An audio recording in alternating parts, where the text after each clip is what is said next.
Hi, welcome to the Conscious Connection podcast. I'm your host, Carol Hasbrouck, local real estate expert, author of the book 10,000 Miles of Miracles, now available on Amazon, a motivational speaker, and the show host. On this show, we uncover ways to follow your inner guidance system so you can live your most authentic and fantastic life. Our mission is to help you learn how to differentiate between your ego thoughts and your true, authentic, higher self, which can lead you to your life purpose, on new adventures, and even to new callings. You can finally live the life you desire and the life you deserve. I am so honored to have my guest here with me today. Her name is Alyssa Canarelli. She sometimes goes by Lissa Ray on social and other with friends. And I met Alyssa about 3 years ago. She's a very unique person, which I enjoy very much. And she's fun and engaging and very deep wisdom as well. So there's a really lighthearted side of you, Alyssa, as well as a very deep soul connected version of you or part of you. So I want to welcome you to today's show. Thank you so much for having me, Carol. I really appreciate it. I'm really glad to be here. Good. I'm glad to have you. So as I mentioned, we help people discover their inner voice, or if they already know that they have an inner voice, learn how to trust it and live by it more deeply and more regularly. Having known you, I have a feeling you've probably had a few events in your life where you either did or didn't listen to your inner voice. And I'd love to hear what happened with that when you did listen to your inner voice and also when you did not listen to your inner voice. So tell me about that. I guess for a little bit of a background, there was a while that I didn't listen to my inner voice for a long time. I really second-guessed myself a lot.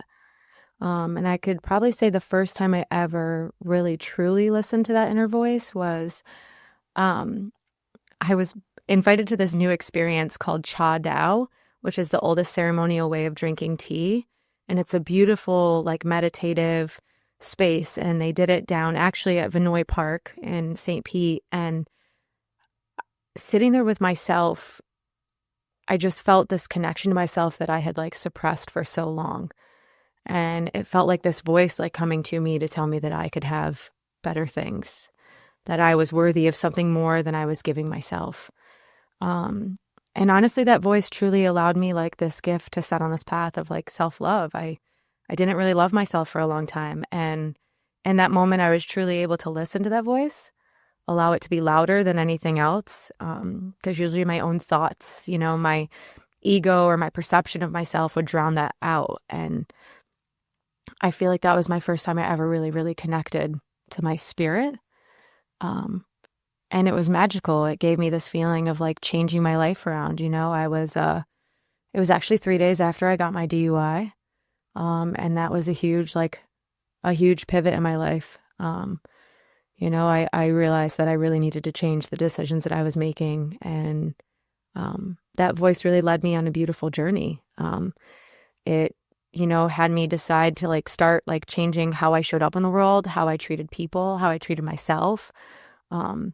And from that moment, I just kind of started doing different things, right? I kind of looked into, maybe I could do yoga, maybe I could do different stuff, spiritual practices, and was trying to figure out what that looked like. At that time, I wasn't really in any sort of organized religion or anything. So I was a little confused. How do I attach to that inner strength that I wanted, that spirit that I was feeling more of?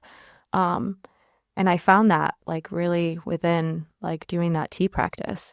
That was probably the first huge life altering moment of really listening to that spirit for me. Wonderful, wonderful. So was the voice loud? Was it quiet? Was it gentle? Was it a whisper? Was it scary? No, actually it was it kind of was soft, and then it kind of crescendoed almost, it was this soft, almost just slightly opening the door to let me know that it's there, this is safe. And then the more I just kind of explored it and got curious to what was coming up, it just ended up feeling like this big hug, this trust within myself that I never had before. that what I was doing in that moment was the right thing. And choosing to listen to this voice when it showed up was going to be safe if I kept listening to it in this way. With curiosity, but it was also okay if I had fear around it, to just kind of actually be curious, kind of like a little kid of like, what is this? What does this feel like? And it just, I even kind of have goosebumps now talking about it. It was such a pivotal moment in my life. Good. Well, the curiosity is huge, right? I mean, you said even if it had fear around it, you were still curious. So you still looked at it. I'm guessing you talked to it, or to yourself, actually. Our spirit is within ourselves. We don't always know that until we do. And so even though fear would come up, would you just carry on anyway? I just kind of in that moment, honestly, I connected to my breath. Oh, it was perfect. like this weird trusting of like, okay, just kind of like associating myself, like my feet are on the ground, like I'm sitting in this position, there water is in front of me, there's sand beneath me. And I just like took this deep breath, and like, it was almost like my body's way of allowing me to invite that spirit and like that trust in more. Cause like, I think sometimes our mind tends to cloud that. Oh, sure. Especially when we have fear. At least for me, it definitely does. And so, it made it easier for me to be more accepting of connecting to that spirit. For sure. Good. Well, the fear is ego. When we have fear in our heads, which is where it exists, right? And because we make it all up, it's false evidence appearing real. We make up the fear, and that's our ego voice. And it's needed. It came from our cave days. Our ego is needed for protection, but it gets a little out of hand, and especially when it tries to run the show. So when we can differentiate between that and then the whispers or the gentle or the crescendo voice that you described, that's when we can tap into some really beautiful things to evolve and change, like you said, how we show up in the world and the choices that we make. And then ego pops back in, and we look at it, and we do whatever we can choose to stay in that ego too. And hopefully the more we hear the messages and the more we follow the messages, the more excited we get when they come. So you were having a ceremonial tea. You heard a message that said what again? It just was like self-love, like that I was deserving of just truly like loving myself.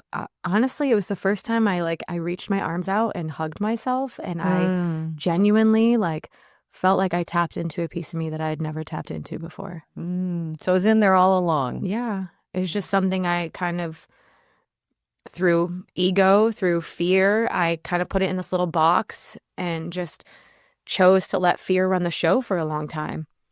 And so, when that hug came, it just was there. Beautiful. I felt so safe. Yay. Yeah. So that's good.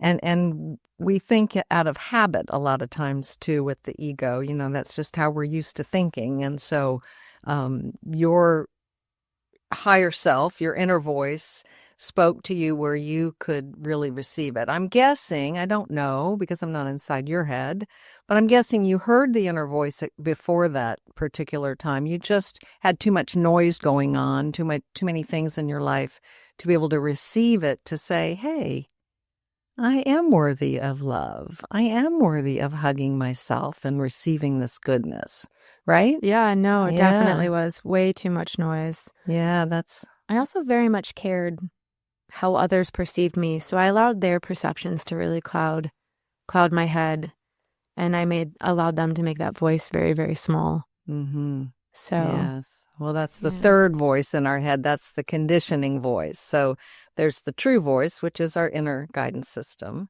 There's the ego, which is fear-based. And then there's the conditioning voice, which tells us from society who we should be, how we should think, how we should behave, that kind of thing. So you identified all of them. And I know you've been on a path. So this is my first time talking about this for myself. I am in recovery from drugs and alcohol. I have a little shame around that. So it's taken a bit for me to come out and talk about that on my podcast. I've had a couple of guests who have talked about it. And I feel safe with Alyssa because 3 years ago, she came up to me and asked me to be her sponsor. And let me tell you, I'm almost old enough to be her grandmother. And I'm definitely old enough to be her mother. And if I had started having babies really young, I could be her grandmother. So I was shocked. I mean, here's this woman that just doesn't look anything like me, doesn't, I just was so surprised by you asking me to do that for you. And of course, I said yes. And we worked together. And I've been able to watch you grow over the last 3 years. And it's just been tremendous. I think the reason I'm so comfortable talking about this now with you is because I don't feel like you have a lot of shame around the alcohol and drugs. And, or maybe you do. I don't know. I have none, actually. You have none. Yes. I'm very, very vocal about where I've come from and how I've gotten there. And I feel that it's beautiful to be able to share that. Yes. And so to help other people realize that might be struggling, right? That are out there listening, to help them realize that there is life after all of that. And I happen to know that Alyssa jumped right into the young people's aspect of our program and took on all kinds of roles because that's who she is. Sometimes too many. And you've had a lot of fun with that. A lot. Yeah. So tell us a little bit about those roles that have helped you become who you are and love yourself more today. I think actually, if we kind of circle back to the beginning, the intuition from that, the fear of when you come in to walk up to someone and say, hey, I'm nervous. You're a stranger. Can you walk this path with me? Was definitely one of those moments where I had to listen to that inner, it was louder than the fear. And if I think it wasn't for that ceremony I did, I wouldn't have been able to hear that voice. And then it led me into kind of, almost having that voice come up more. I was introduced to a woman who was in Young People AA, and she was wild when I met her, and she looked like she had so much fun. And I think what really brought me into it was I was able to dance sober.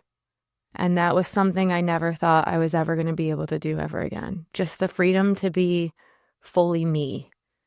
And with joining those committees and doing that thing, it's been amazing. I get to go all over the world.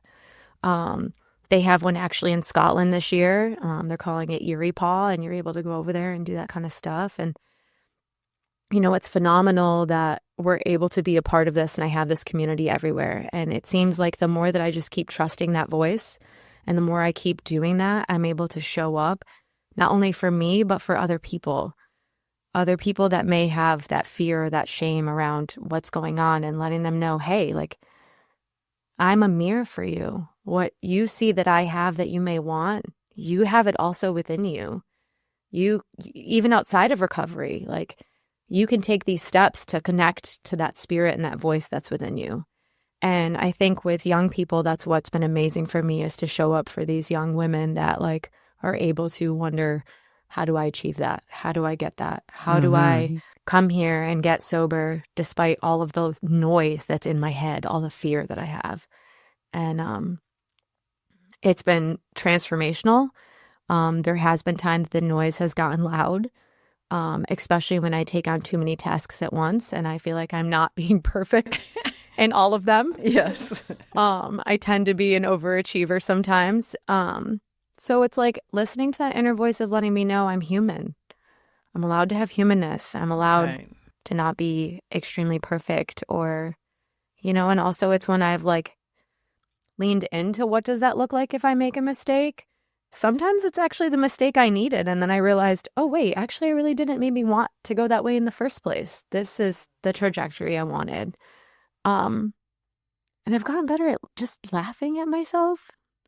I used to speak so mean. And so that inner voice now allows me to be like, hey, I'm proud of you for doing that, even though you had fear.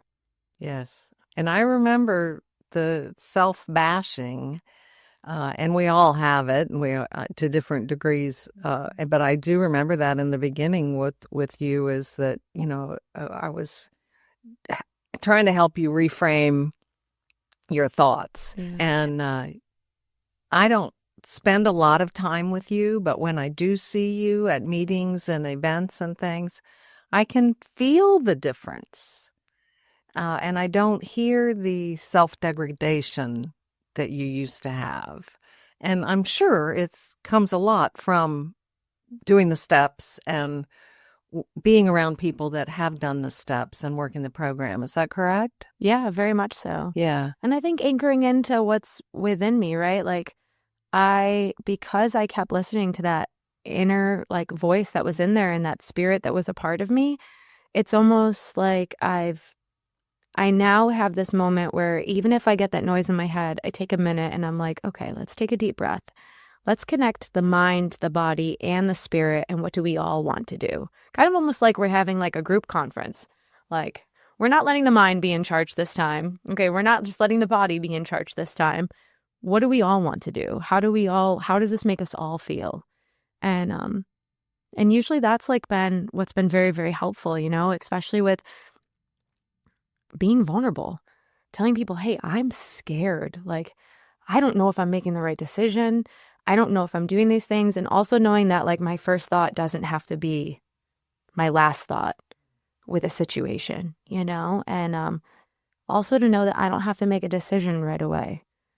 Especially if I'm in fear, I've learned today that I should never make a decision when I'm making it out of fear because my heart's not really in it. Mm-hmm. And so, yeah, I think sobriety has really given me that gift of pause. If you talk to me not even 3 years ago, I would have told you, I don't know how to pause. No, you didn't. I don't. You did not know how to pause. Not at all. And never would I say that, like, I would look at somebody else and be like, hey, don't talk about yourself like that. Or, hey, talk to my friend nicer, because I didn't even know how to talk to me nicer. Mm-hmm. And I'm thankful for women that have shown me that in sobriety, because it's really allowed me to see that, like, the difference that happens when I do that, when I take a pause and listen to what's really, really inside. Well, and that's listening to the inner voice, right? And we can't listen if we don't take the pause. Yeah. If we just react, if we just respond, we can't connect with whatever power it is that's inside of us that helps us do the right thing for everybody, like you said just a minute ago. So that's just beautiful. I mean, it's one of the gifts I've received, the pause. Oh my gosh. I did not know how to pause. I thought everybody really wanted to hear what I had to say and my advice because I knew better than they did. So why wouldn't they want to hear what I had to say? And I now know that that is not the case. And I'm okay with that, In fact, the whole world's better off now that I don't do that anymore. So let's talk about some other times that perhaps your inner voice worked or didn't work. I know you're in a fairly new relationship, not probably in the last year, maybe? Oh, yeah, it's been about 2 years? A little over 2 years. Yeah. All right. So how did that come about? Well, I was teaching yoga and he kept showing up. Let's just say I'm what you say I have a bad picker. So my joke is that I didn't pick him. He kept showing up. So that's why this one works. Good. But no, all jokes aside, there was a lot of fear in the beginning. I had a lot of relationships that, due to me and the other person, it just did not go well. I was very selfish, very emotionally hostage to most people that I dated. And in this relationship, it was kind of nervous at first of how I was going to show up. And little by little, when the fear would come up, I would talk to someone about it. I would let them know what I was experiencing. I didn't go with my first gut reaction. There were a couple times that I was impulsive, but I was able to circle back around and say, hey, like, now that I've had a minute, that really isn't what I meant, or that isn't how I wanted that to come across. And it's been, a beautiful experience. I think that there's things that we can't really heal when by ourselves. I do think that, we do need to listen to that inner voice and stuff like that. However, I do believe that when we're in a relationship or a dynamic with somebody else, that you're able to see other things about yourself that you haven't before. Mm-hmm. And so he allowed me to strengthen that inner voice actually more with the softness that he had, the patience he had with me. I have never met patience. I've never seen someone with actually so much patience. I'm striving to maybe one day achieve that type of patience. Yeah, good. And yeah, we recently got engaged. Yay, congratulations. Thank you. And there was a lot of fear that came up with that. Really excited in the moment. Yes, this is amazing. This is what I've dreamed of since I was a little girl. And then I noticed I woke up the next day with so much fear. Am I good enough? Am I enough to be a wife? Are the things from my past worthy for who I am now? And what was beautiful about that was I was able to actually introduce the same practice that I was talking to you about. I became facilitated in Cha Dao. And it's probably the practice the most that allows me to really connect to that inner voice. On days that it's too cloudy, on days that maybe a pause just isn't enough, I'm able to really sit there with myself. And when I was able to find out that I was so excited for this relationship. You deserve this relationship. And it was so thank you for that. It was magical. Like, what I was feeling from it was just, it allowed me to just show up differently.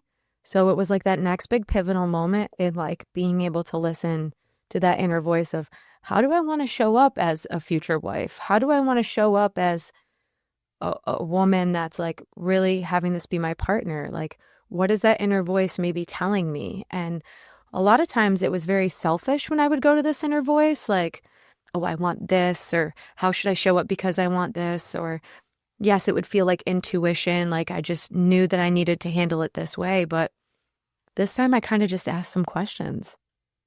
I kind of just was like, hey, like.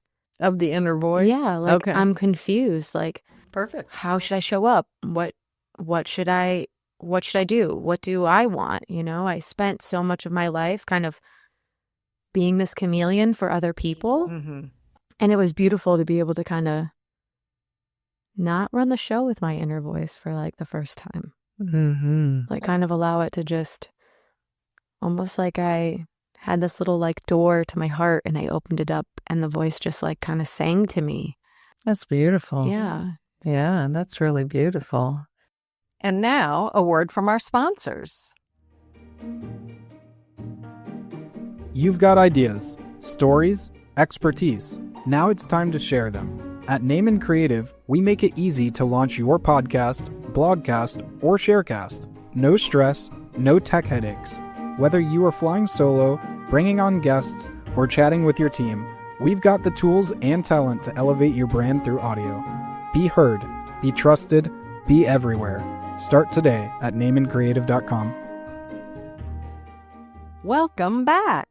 And you mentioned that he's a mirror to you. I don't know if you remember, but when you came up to me and asked me 3 years ago to be your sponsor, you said it was because I shared in my share that the guy I had been dating was a mirror to me. And of course, I don't even remember saying that, but I remember you telling me I said that. And so words are powerful. Yeah. That's one of the things I'm really reminding myself of constantly is my words are really powerful. And I need to pay attention to which ones I put out into the world. Yeah. And in the program that we're in, we have our time of sharing, usually about 3 minutes or less. And sometimes things come out that we have no idea that we weren't going to say that. That wasn't what we were thinking of. And of course, we know that's from God or spirit or higher power or whatever you want to call it. And often someone will come up to me or you after the meeting and say, wow, I really needed to hear that. And you're like, okay, what'd I say? Because I don't remember, Or ego's there telling you, oh my God, that was such a bad share. Was I even making any sense? Like, and those are the times where people come up to me most and be like, thank you so much for what you said. I really needed to hear that. And I'm like, oh God. Yeah. Imagine if here I am selfishly being like, oh, I sounded so silly. Like, I can't believe I said that out loud. And then someone's like, that was the best thing ever. So Yeah. it's funny. It's funny what our voice does to our Yes, head. it is. It really is. And it's so present. Like it's always there for me anyway. The voice is always there. And since I began doing this particular podcast about a year ago, in fact, I looked up my statement and it has been a year this month. So yay, it's my 1 year anniversary. Congratulations. Doing my podcast. Yeah. And since I've started doing this, I've really been paying attention to my inner voice and stopping and asking. Now, I call my inner voice God, asking, show me the way. What's my next words? What's my next move? Should I do anything or should I just sit still? And when I listen to that, which is more often than I used to, beautiful, magical things happen for me. And when I don't listen to that, then not so great things can happen. Not always. I mean, sometimes it's just an ordinary day. But I've also had where it wasn't the voice. Somebody said to me, well, how do you tell the difference between your ego voice and your inner voice? And I say, well, often my inner voice, it's telling me to do something I don't want to do. My ego's always telling me to do stuff I want to do because it's my ego. By golly, I'm going to direct what it. So oftentimes the inner voice is telling me things. Like I met with a gentleman today that owns a cold plunge and breath work. Pulsana is his name, is the name of the business, and Michael is his name. Very interesting. And my inner voice is going, you really need to get in that cold tub, Carol. I'm like, no, I'm good. No, I'm good. And it's, no, you really need to get into that cold tub. And I'm like, okay, well, some other day, so I will. I'm going back on Friday to do some breath work. And he said, well, just bring your bathing suit. And I said, okay, so we'll see. My ego does not want me to go into that cold plunge. And it just seems like something to experience. Have you ever done one? Yes, it's a great space, actually. I've been there a couple times. Oh, yeah. good. And I've also been to Iceberg Cold Plunge. And honestly, see, my inner voice is a little bit different, right? Of course. I tend to be the person that's like, oh, this might cause us pain. Let's do that. I need to have the inner voice be like, okay, hold on. Why are we doing this? Are we doing this because we genuinely know this is healthy? There's so many benefits also to cold plunge. And so are we doing this out of that, or are we doing this because we know it's going to feel a little like pain and like suffering a little bit at first? And how do we want to do it? So I understand with desperately needing the pause, right? Because I have to be like, okay, hold on. I need to check myself. Why are we doing this? And usually for me, that's how I'm able to tell the difference in which is my ego and which isn't, because my natural state is to go to wanting to like punish myself. Still? I think not as often, but I think that I endured a lot when I was younger, and some of the choices that I made have put me into situations that caused me to kind of have that same repeating pattern of like unworthiness, due to decisions I made, due to decisions I didn't. Of course. And due to your circumstances. My circumstances, as well. yeah. And yes, it's been a beautiful journey. More often than not, does it happen? No, I'm definitely more on the okay, we're great. We're doing good. I do have moments though when I'm very fear-based, when there's something that like really comes up. For instance, my partner we just talked about, he lost his job the beginning of this year. They told him the day before Valentine's Day, hey, we're letting you go. We're going in a different direction. There's nothing you did wrong. We're going to give you a 2-week severance. And he showed up and was like, hey, and I had just bought a house. He had just moved in with me. I had crunched all the numbers, all the financials. How is this going to work? And immediate fear came in. And Sure. for a while, that voice was loud. I was having a really, really hard time taking the pause. But as loud as it, thankfully, I think over the times that I have listened to that inner voice for me, I choose to call spirit. I've listened to that spirit. It really, really like was helpful in this situation, because even though things felt loud, I was able to kind of come back and be like, okay, I just have to get through this day. Tomorrow's a new day. And I was kind of doing that like each day, which wasn't something I had kind of gotten away from that, having to have that feeling every day. Mm-hmm. And so I kept doing that every day. Okay, just for today, I got to get through. And also his faith that he had that it's all going to work out. It's fine. We're going to be okay. And that really, really helped me. Like him anchoring to his inner voice and me being able to witness that allowed me to kind of have faith that my inner voice would show up for me. And it's worked beautifully. Like it's worked out. We've been taken care of. Things have been going great. He just got some really good news because he's getting ready to finish up his bachelor's and apply for law school. So it's crazy. Like imagine if I allowed that ego to come back in and I didn't listen to that inner voice. Right. Yeah. I probably would have set a bunch of dumpster fires and burned everything to the ground around me. Yes, and perhaps he would have moved out, and then, I mean, there's all kinds of things that could have happened, right?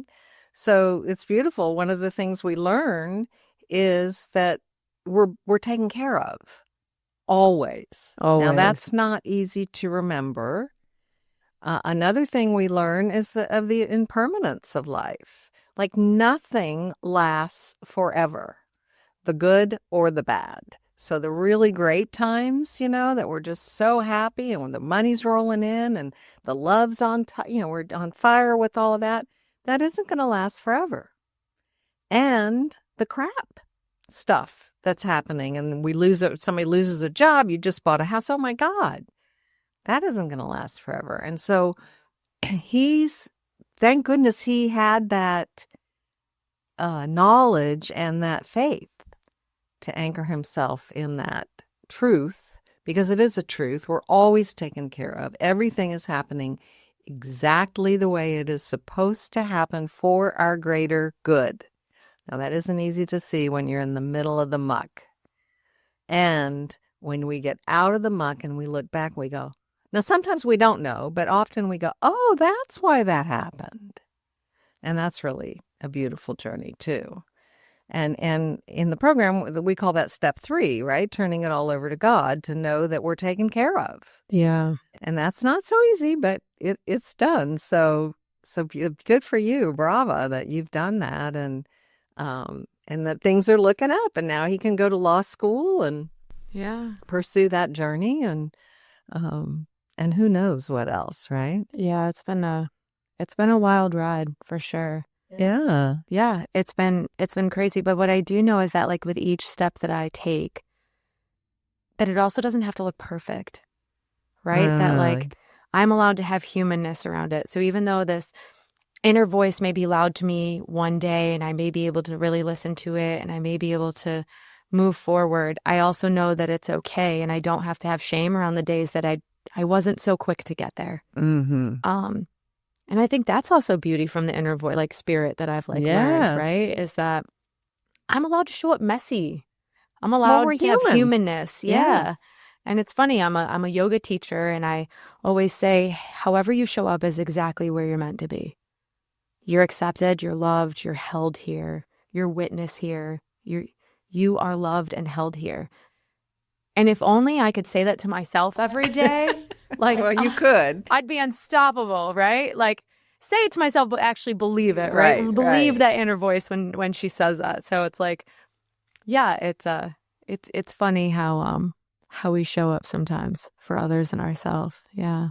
Another thing yoga taught me is my teacher used to say all the time, and stay on your own mat, which means not just in the yoga class, but everywhere. Like just pay attention to your own hula hoop, your own mat, and what you're doing, and quit looking around and comparing yourself that they're doing a down dog better than you are. And, it's like hopeless to live life like that. And I feel so much freer now that I have gotten rid of a lot of that. I haven't gotten rid of it completely, but I have gotten rid of the comparison. I'm either better or I'm worse. No, I just am. And I'm really grateful that I exist and that I am. So, and my inner voice has definitely helped me along that path. Tell me about the yoga. How did that all start? And then we'll wrap it up after we talk about that. Oh, yoga. I think for me, it was actually around 2020, during COVID. There was a lot going on. I work in construction, so I was actually still one of the people that were going to work still, every day. And this place that I used to visit ended up popping up that they were doing yoga for online, which they usually don't do. They like you to come everything in person. And I was like, hey, I want something fun to do during COVID instead of just kind of sitting here. I had taken a practice before. There was this girl down at Suka Life. She does a slow flow class, and it was phenomenal. She very much just like allowed you to be so accepted, like you said, like not worrying about what anybody else was doing, and just however you showed up was beautiful. And I decided that I wanted to do that. I wanted to give back. I wanted to strengthen that practice with being inside myself, because with yoga, I was able to move my body, but also quiet my mind kind of at the same time, right? So it was like, yes, I want to achieve this. I want to be good. But it was almost like this like sweet way of talking to myself of like, hey, you can do this pose, or hey, come on, let's try this posture, and like wanting to keep trying it again. And it allowed me to kind of like slow down. It's kind of almost like using like two sides of my brain. I was able to still think about things that were going on in my life, but the emotion wasn't there because I was doing something physical.